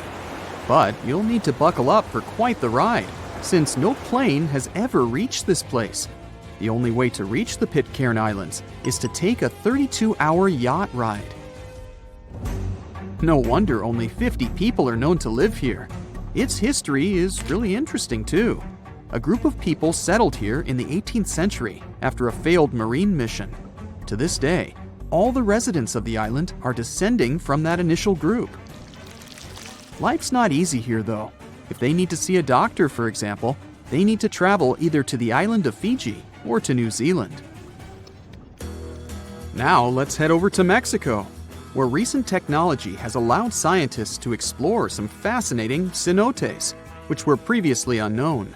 Cenotes are also called sinkholes and allow us to see subterranean water bodies. A team of archaeologists, cave divers, underwater photographers, and biologists came together to explore and document the extensive network of sinkholes located in the Yucatan Peninsula. One of the hotspots is located under the main pyramid at the Chichen Itza archaeological site. In total, scientists are looking to explore about 6,000 cenotes stretched across this whole region. The whole project is important not only because of the geological discoveries, but also because of its connection to the Mayan people and their culture. These recent discoveries revealed that for the Mayans, these cenotes weren't simple water sources. They dictated the way they built their constructions and had a huge impact on their spiritual lives too. The tallest mountain in the world is Mount Everest, sure, but it's been explored by scientists and tourists alike and doesn't hold many secrets. The mysterious Ganghar Puensem, on the other hand, is the tallest unclimbed mountain on our planet. The reason behind this unusual situation is not because of its remoteness or harsh conditions. Rather, because it's against local legislation to climb it. It's located in the South Asian territory of Bhutan, and the name of the mountain translates to the white peak of the three spiritual brothers. Local tradition dictates that mountain peaks shouldn't be available to humans and need to be left to the higher spirits. Mountains in this region can only be climbed up to 3.7 miles, but Gangkhar Puensum tops 4.7 miles. For this reason, there's no official record of any human reaching the peak. Almost all of the previous expeditions have been inexplicably stopped at the midpoint. The next unusual spot should be on any travel enthusiast's bucket list, the island of Madagascar. For starters, it's estimated that about 90% of the species of plants and animals that are found here can't be seen anywhere in the world. But there's one small portion of the island that has baffled both tourists and scientists, the Stone Forest.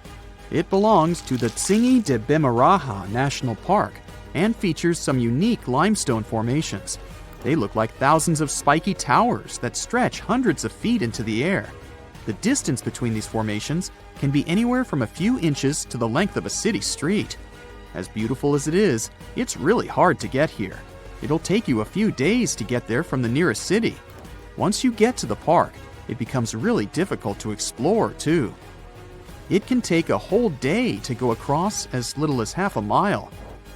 The word Tsingys itself translates to where one cannot walk barefoot. To visit the remotest village in the whole world, you'll need to prepare yourself for quite the journey. From the United States, for example, the easiest route involves a 15-hour flight to Cape Town, South Africa, followed by a 6-day boat ride to reach Tristan da Cunha. Or you could take a month-long cruise through the South Atlantic Ocean, whatever works better. Planning in advance is a must, since only 9 boat visits are made to the island yearly. It's just 7 miles long and right in the middle of the South Atlantic Ocean, stretching a mere 37.8 square miles. There are slightly over 200 residents, and they all farm for a living. They do have internet service, but it's really slow. The people living here speak a dialect of English that is used by the fewest number of people in the world. The town of Coober Pedy in Australia is partially underground. It all began back in 1915, when opal deposits were found in the area. To this day, the town is still the biggest opal mine in the world. People living here figured out that it would be more comfortable for them to stick to the underground, as temperatures above ground can reach 125 degrees Fahrenheit. So, the establishment now has underground stores and galleries.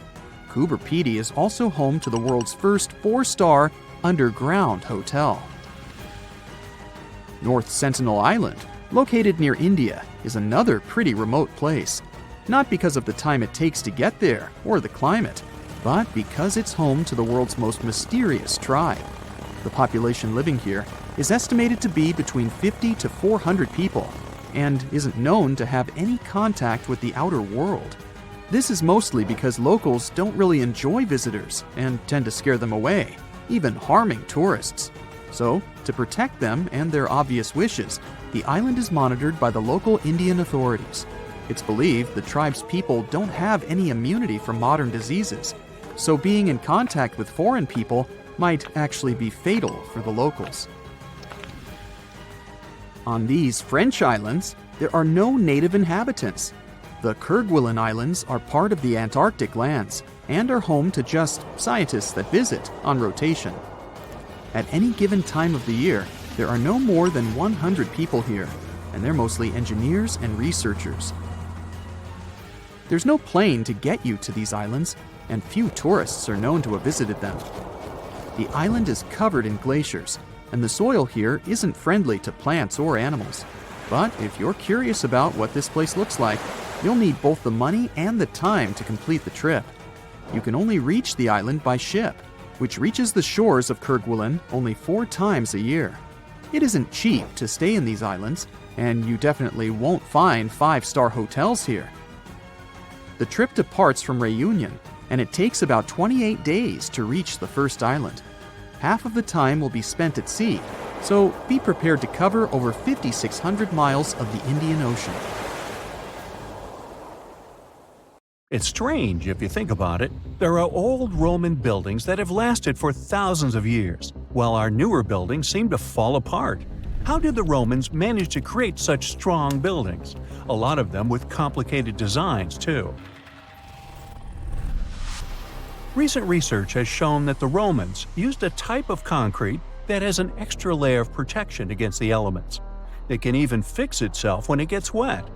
This discovery not only explains why these buildings have lasted for thousands of years, but it can also help us make cement in a way that's more natural and resistant. A recent study shows that Romans used volcanic ash in their concrete mix to make it stronger, especially when it was near the ocean, where the air is naturally more humid and could naturally cause more damage. These days, we make concrete out of sand, rocks, water, and a special kind of cement called Portland cement. This cement itself is made by cooking limestone, clay, and other substances in very hot ovens that reach over 1400 degrees Fahrenheit. Sure, it creates a well-blended mixture, but it cracks easily, and sometimes it only lasts a few decades. There's one more interesting feature of this amazing Roman concrete. It has small white bits of calcium called lime clasts that stay inside the concrete and do not disappear over time. At first, it may not seem that attractive because it's not as smooth as the concrete we use today. And for many years, specialists used to think that having small pieces of lime in concrete was a bad thing because they thought it made buildings less resistant. But researchers found out that these tiny pieces actually help the concrete fix itself. I wish I could fix myself that easily. They discovered that when the concrete got cracks, it seemed to magically fill them with a substance called calcium carbonate found in the lime clasts. The Romans made their concrete by mixing sand, volcanic ash, and burned limestone together and adding water. This is called hot mixing. When the water and lime mix together, they have a chemical reaction that makes the mixture get very hot, up to 200 degrees Fahrenheit. This also causes those tiny pieces of lime to form. Now, this concrete can get cracks, and when water, rain, or seawater gets in, it makes the calcium in the concrete dissolve. The calcium then sticks to the cracks and makes them close up, kind of like a scab. Of course, researchers had to test this method, and they made concrete as the Romans did. Shortly after, they cracked it here and there. They placed the cracked concrete under water, and after 1 to 3 weeks, the cracks were gone. Safe to say, this didn't happen with concrete made using modern methods. Now, the Romans didn't know the science behind making their concrete strong, but they found a good recipe by trying different things over a long time period. Ancient records show that they used this recipe to build strong structures, especially for ships, and continued to use it once they found it was successful. Now, not all Roman buildings made it to the 21st century in perfect condition. The Colosseum, for instance, one of the most famous Roman constructions in the world, used to be nearly twice as large as it is today. It sustained a lot of damage throughout the ages, reaching the form we've come to know today. Let's not forget, it's a pretty old building to begin with. Its construction started in the year 70 under Roman ruler Vespasian, who later started making motor scooters named after him. You know, Vespa? Nah, I made that up. Anyway, ever since it first opened, the Colosseum was home to a lot of activities and shows, featuring fearless gladiators and a large display of exotic animals, who got to mingle and did lunch together. Unfortunately, it all went downhill in 217 when a fire struck the upper parapets and much of the building's interiors. It took a whole century to finish up the repairs for the damages. Sadly, the initial shape of the Colosseum would be gone forever. A strong earthquake followed, and that didn't help either. This one took place in southern Italy in 443. At this point, a considerable portion of the Colosseum's outer ring was damaged. Soon enough, when locals encountered hardship, they had to rely on selling chunks of limestone from the ancient Colosseum to go by. Another earthquake came in 1349, which gave the Colosseum its most devastating blow. It's when the south side of the building collapsed completely. That's when it started to look more like the building we can see today in the Italian capital. It's not all bad, though. Some pieces of stone that were shaken off the Colosseum were used to rebuild other famous landmarks in Rome. So, if we think about it, the missing part of the Colosseum isn't missing at all. It's just been recycled all around the city. One building that features pieces of old stone Colosseum is called Palazzo Venezia, and it's a local museum. Now, speaking of weird buildings, you've probably seen this one, as it's one of the most photographed spots in the world. You can see online photos of people leaning on it, or ones that make the building look like an ice cream scoop. This famous Italian landmark is called, you tell me. Yep, the Tower of Pisa, and it looks like it's seconds away from collapsing to the ground. Now, should you ever want to visit, you'll need to head over to this Italian city with the same name, Pisa, near the Square of Miracles. Now, weirdly enough, this building is more famous for its awkward incline rather than for its history or purpose. Back in 1178, when the construction of the tower was still not completed, people realized that the building was starting to lean over, and that was before they had reached its third floor. They soon figured out it had nothing to do with the building plans or the materials they used. It was all happening because of the mushy and shifting soil which was beneath the construction. These days, we know that placing a building on top of soil made of clay, fine sand, and shells isn't the best idea. But back then, people didn't know how to figure that out before building something. Now, fast forward some centuries, and it became clear that this 180-foot tower isn't just leaning, it is falling, and at a considerable rate of about 0.08 of an inch per year. Well, that may not sound like a lot, but multiply that by hundreds of years and, well, just look at the pictures and you'll understand.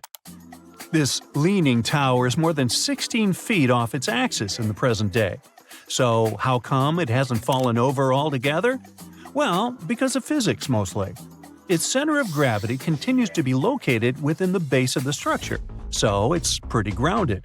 It's also been continuously watched over by local authorities to make sure they protect this unique building for as long as possible. The Pantheon is another great example of the way Romans understood architecture. It's also located in Rome and was initially built as a temple. The construction itself was made from concrete with different thicknesses and has an interesting shape too.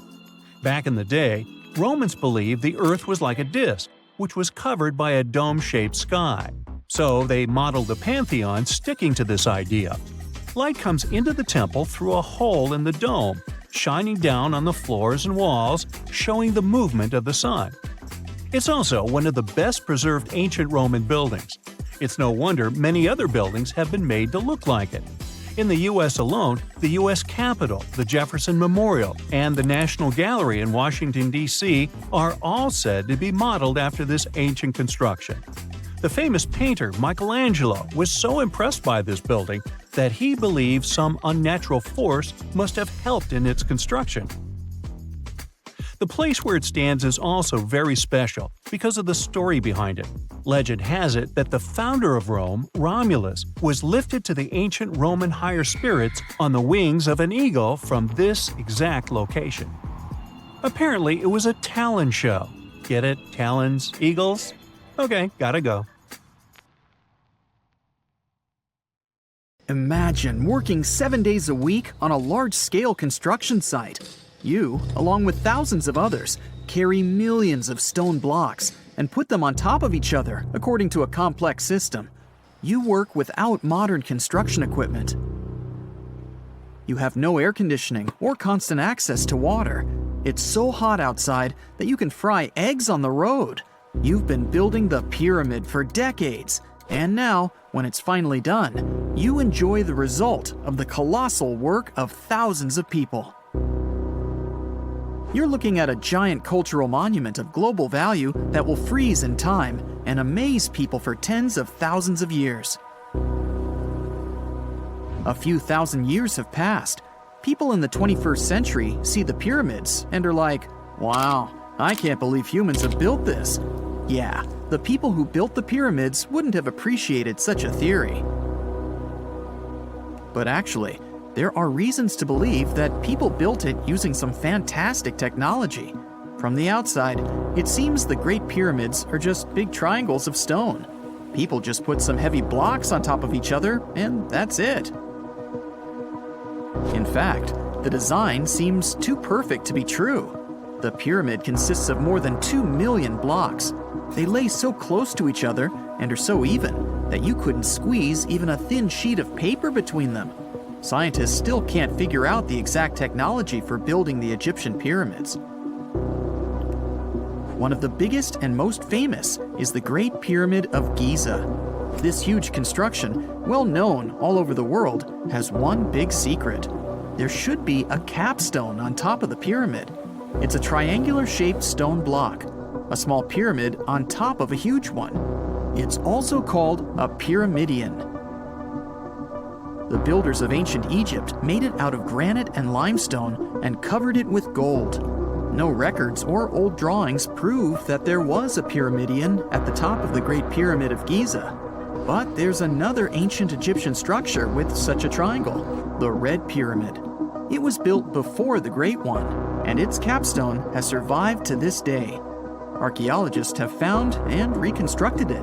But where could the capstone of the Great Pyramid be? It's a mystery that still has no answer. Some are sure that some thieves have stolen it from the top. Maybe they just climbed up and pushed the pyramidion down.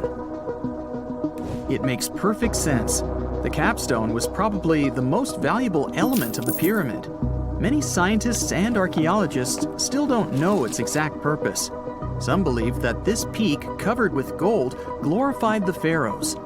The capstone reflected moonlight at night and illuminated the entire space around it. During the day, the capstone reflected sunlight with its shiny surface. You could have noticed it from afar. The top of the pyramid was a kind of guiding star for lost travelers. All other stone blocks of the pyramid consist of limestone. People polished them to make them look shiny. In the past, they were even glowing and reflected light. You could see glowing pyramids from space, although they looked like tiny lights. Over thousands of years, winds, sandstorms, and rains have changed the pyramid's appearance. If people had taken care of them all this time, they would have looked like something out of science fiction movies, or the pyramids from Las Vegas. But unfortunately, we will never see their original appearance. Some archaeologists and scientists believe that the capstone could absorb the sun's energy and distribute it evenly throughout the pyramid. No one knows precisely why the Egyptians needed this technology. There's a theory the pyramids are ancient energy systems. The pharaohs applied this energy to use some unique technologies that were more advanced than all the achievements of the 21st century. And the triangular shape of the pyramids was ideal for boosting this electromagnetic energy. In theory, solar radiation, or electromagnetic forces, accumulated at the top of the pyramid, filled the inner rooms, and then went down the walls to the base. Any surface distortion could prevent the flow from spreading, so they had to create a perfectly smooth surface. That's why they installed the blocks so that nobody could squeeze a needle or razor blade between them. Many people believe in this theory because they built the pyramids from limestone. This material can hold energy inside itself. In the inner part, they created granite deposits to cause air ionization, that is, to create an electric charge. They also dug channels under the pyramid for water to transmit electricity. And at the top, they put a gold capstone, the best conductor of electricity. So, this is how you get a great power generator. Different cultures used similar technologies to create electricity all over the world. But these are all theories. If it had been working, humanity would have used these technologies today. There are mentions of the metal industry, chemistry, engineering, physics, mathematics, and astronomy in some ancient records. Most scientists don't believe in all these things. We know the detailed stages of the technology's development in different cultures. In the 21st century, scientists, historians, and anthropologists can track the evolution of all modern devices. If people had created some technological inventions in ancient times, the history of the world would have looked different. Perhaps all the achievements of antiquity could have been wiped off the face of the earth by global cataclysms, and it can happen to us. Just imagine how people would dig up a laptop in 5,000 years. perhaps they wouldn't understand what kind of device it is. Another Egyptian wonder surrounded by mystery is the statue of the Sphinx.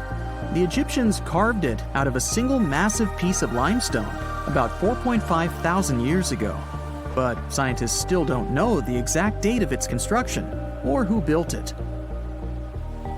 People painted the Sphinx in different colors, so it looked much brighter and more vivid in the distant past. It was shining just like the Great Pyramids. Anyway, time hasn't only changed its appearance, but its name too. Initially, the Egyptians called it Horemeket. The Greeks renamed it the Sphinx about a few hundred years after it had been built. The Sphinx emphasized the greatness of the rulers of Egypt. It also performed a symbolic function of a watchdog guarding the tomb of the pharaoh and the paths leading to it. This version sounds realistic, since archaeologists have discovered many secret entrances at the foot of the Sphinx. Perhaps these rooms and intricate tunnels lead to underground halls with treasures. And treasures don't always mean gold and jewelry. According to legends and theories, the Sphinx guards the Hall of Records, the storage of all humankind's knowledge. The information about the ancient mythical state of Atlantis could be there. You can find many detailed maps of the internal dungeons of the Sphinx on the internet. They show structures 12 stories deep under the statue. It looks like a small city filled with gold, scrolls of knowledge, and various ancient artifacts. But don't believe all these maps. These are just theories. Several thousand years have passed, but people have very little information about it. Archaeologists know that there are still many strange and exciting things about the Sphinx that are still undiscovered. Some locals are afraid to research because they believe they can awaken something terrible from the underground depths. Therefore, it's mostly scientists from other countries who conduct the excavations. In 1998, scientists discovered strange tunnels leading to empty rooms under the Sphinx. They realized that some people tried to get there through tunnels in the past, and maybe those people took all the treasures that were there. One of the legends says that some powerful artifact lays beneath the Sphinx. Its technology can change the whole world, but the locals are hiding it because it can damage the planet. Some believe that you can find evidence of unknown technologies painted on the granite walls in the pharaoh's tombs. But most likely, these paintings and signs tell us the myths and legends of ancient Egypt. But what if Egyptian symbols and drawings are detailed instructions for using ancient technologies? What if the locals that lived at that time thought, people in the future won't be able to get energy themselves. Let's leave some detailed instructions for them. Anyway, there are many riddles and theories. In reality, the search for answers is a dangerous undertaking, since it's not easy to get into the underground halls. Excavations can ruin the structure of the entire Sphinx. Any person inside the tunnels may get lost and never be able to find their way back. Besides, it costs a lot of money. Now, what would be awesome is if people could invent some device that could scan underground areas and show their detailed models.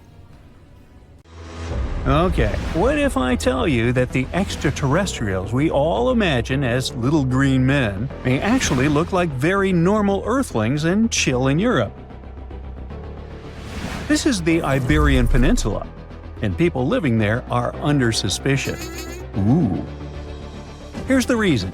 Somehow, parts of the most important artifacts that the Iberian civilization called Treasure of Valena are made of metal that simply can't be found on Earth, because it's metal from a meteorite. Now let's tackle this step by step. This is the artifact itself, and it's composed of 59 different objects. Bowls, bottles, and bracelets. Is there a pattern there with all those bees? In total, the find weighs around 20 pounds, of which 18 pounds are 23.5 karat gold. Now, if you're not a metal specialist, I'll clarify it for you right away. For comparison, 23 karat gold is 95.8% pure gold, so 23.5 karat is even purer. The remaining percentage goes to other metals to help add strength and durability to the precious alloy. There was also silver, iron, and amber in that set. The artifact could have been pretty straightforward, but for these two, let's call them imposters. Look at this wrought iron bracelet and this hollow hemisphere. Can you see that? Those rusty lines on the hemisphere and the overall weird color of the bracelet do stand out, since everything else is made of purest gold. This all started back in 1963, when a researcher noticed a dark leaden metal among the shiny bowls and bottles. The metal was shiny in some areas and covered with a ferrous-looking oxide that was mostly cracked. Now, just so you understand, gold does not usually act this way. Gold is one of the least reactive of all metals, so it won't even tarnish, let alone rust. To figure out where this suspicious iron came from, researchers turned to mass spectrometry, which checks out the mass-to-charge ratio of molecules. Their findings showed that the nickel in the iron is similar to that found in meteoritic iron. Simply put, the bracelet and the hemisphere are of extraterrestrial origin. Ooh. Now, the exact age of the trove is hard to determine, yet it's crucial. We need to know the exact age to see if it coincides with the start of the Iron Age in the Iberian Peninsula. If it does, then no further questions here. But if it doesn't, well, it's, at the very least, weird, if not suspicious. So there's this three-age system. It comprises the Stone Age, then the Bronze Age, and then the Iron Age. The Stone Age is of no importance here, so let's compare the Bronze and the Iron Ages. The Bronze Age began when it was realized that combining copper and tin produced a material that was more durable than either metal alone. This era was all about major upgrades in tools and weapons, but two standout inventions were writing systems and the wheel. Then came the Iron Age. This time was all about slowly bringing iron into everyday life. Iron was way easier to shape into cool designs than bronze. Now, this was a big deal because iron, especially transformed into steel, provided significant improvements in all aspects of life. Tools became lighter, cheaper, and stronger compared to their bronze equivalents. You get it? Good. So, researchers have long debated whether the treasure dates back to the post-Argaric era or the latter part of the Bronze Age. The most recent study claims that those artifacts were created in 1400 to 1200 BCE, and something really doesn't add up. First off, the Iron Age began around 500 years after these artifacts were crafted. Plus, ancient craftsmen couldn't know back then how to work with metals that landed on Earth approximately 1 million years ago. And while the dates are really hard to explain, there is a logical explanation for the craftsmanship. The theory here is that those metal workers simply had access to the fallen meteorite, and thus, they could study it well and discover its properties before using it for decorative purposes. They could have figured it out through trial and error, and once they knew exactly how to work with this extraterrestrial metal, they proceeded to adorn the artifacts with it. Plus, there were the Phoenicians, who contributed to their craftsmanship. Now, it's true that the Iberian people have been processing metal and making pottery long before the Phoenicians settled on the peninsula. But the arrival of new metalworking techniques and the introduction of the potter's wheel enabled them to produce better quality goods much faster than before. So, we figured out the extraterrestrial origins of the Iberian artifacts. But guess what? This area is still under suspicion. The reason for that is the language they spoke. You see, for most modern languages people use today, there will always be some proto-language. Say for Italian, Spanish, and French, it's Latin, hence their similarities. But wait, Iberian was largely spoken where modern Spain is, so why isn't Spanish similar to it?